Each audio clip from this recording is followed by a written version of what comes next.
Smile Solutions, straightsmilesolutions.com. Let's talk about supernumeraries, odontomas, mesiodens, all those little things that get stuck in the mouth that are extra and bonus that we didn't really want, but they happen, right? So, well, this Xray actually has like everything. You've got odontomas, you've got supernumeraries. I don't know which is which. You got an impaction. You don't have a mesiodens. That would be here, but unless that's a mesiodens that migrated. But anyways, you get the idea. So lots and lots of different pathologies can occur. What I want to friendly remind you guys is that if you see a pathology in your screening panel, which is why we take panos and not just a few PAs, because they're in there and often they get missed. And a lot of times patients don't know they have them, or they might think they have them and they might still, maybe they were told no from ortho. I see this all the time. They don't come in telling you they have one. They're waiting for you to find it because they're kind of hoping that you can still do the ortho with it in, because nobody wants to get a surgery if they don't have to.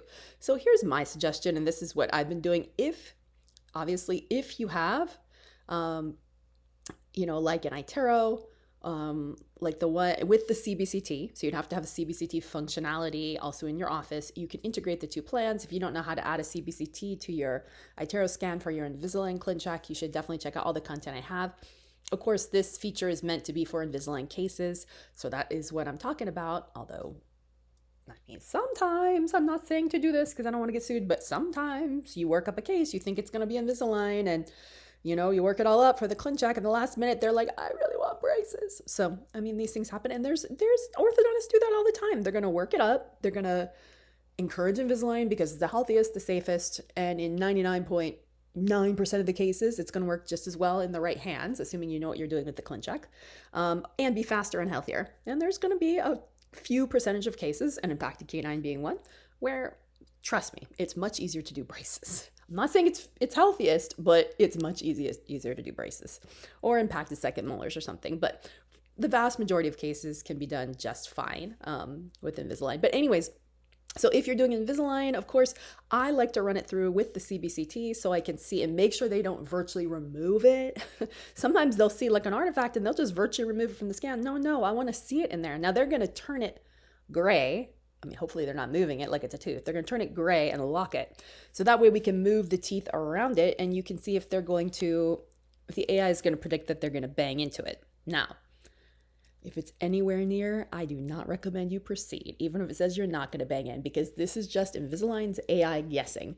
And any type of variable in the mouth that you have no control over could change the direction a little bit and make it less predictable. So, I mean, I want it like miles away, like way palatal, not even close if I was going to do that. And if I was going to do that, they'd have to understand they're going to get X-rays every few months. It's going to be a lot of radiation. That's the only way we're going to do it. And if it gets close, guess what? You're still getting it out. If you don't get it out, treatment is ended and you do not get a refund, especially if it is an aligner case where we've paid up front for the lab fee.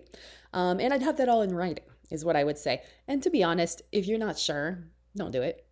Send it to ortho, let them decide. Or you can have a dental radiologist in your state of licensure or an OMFS write a report. That is how I used to do it in the olden days. I'd be like, can I do this? And I would make them actually write it out. Yes, it's okay to go ahead and proceed. I don't see any risk or chance of this tooth colliding with this tooth, And then if they write it and sign it, well, then I feel pretty safe because nobody's going to put their license on the line if they don't believe in that.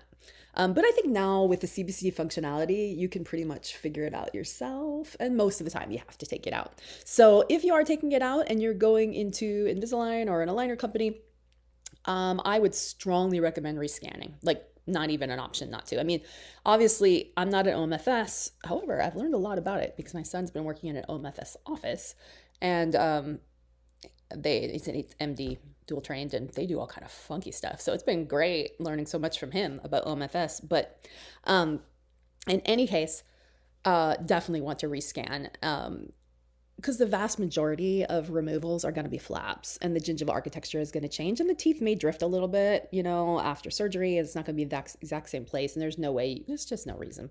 So, I mean, that's why it's kind of better to just get it out before and just wait a few months and rescan and just pair it with the old plan. If you already mocked it up, it's not a problem. It's easy. I have tons of content on how to pair with a new plan. I also strongly recommend you take an Xray with a shift if you're using traditional PAs and not CBCT, just to make sure the bone has filled up. And you might even want to let whoever took it out sign that it's okay to take it off, because I've seen it a few times where people just rushed and started and later they were like, I didn't say this was okay, and it caused a bunch of problems, you know? So anytime anything heads south, better to have that okay to start from the doctor who took it out. I mean, if it's been like 3, 4, 5 months, you're probably fine. Take an X-ray, take a look at it, and if you see anything weird, send them back. But yeah, X-ray, new scan, always, always, always. Now, of course, if you're going into braces, the new scan, of course, is important because it's just a study model, right? You're not actually making anything off of it. So that's less of an issue. In that case, the X-ray and or the okay from the oral surgeon is great. Just use your basic knowledge. I mean, we don't want to be moving roots into an empty space. Obviously, if you're taking this out, you know, and this has already displaced this root, there's going to be a big void here. And yeah, I have seen teeth get devitalized moving them into an empty space. So, I mean, obviously, if you move teeth super slow, usually the bone follows it. But the aligner technicians and or your wire doesn't necessarily know the rate it needs to move. So better it just heals first would be my suggestion. Anyways, that's all I got for you. All right, thanks so much.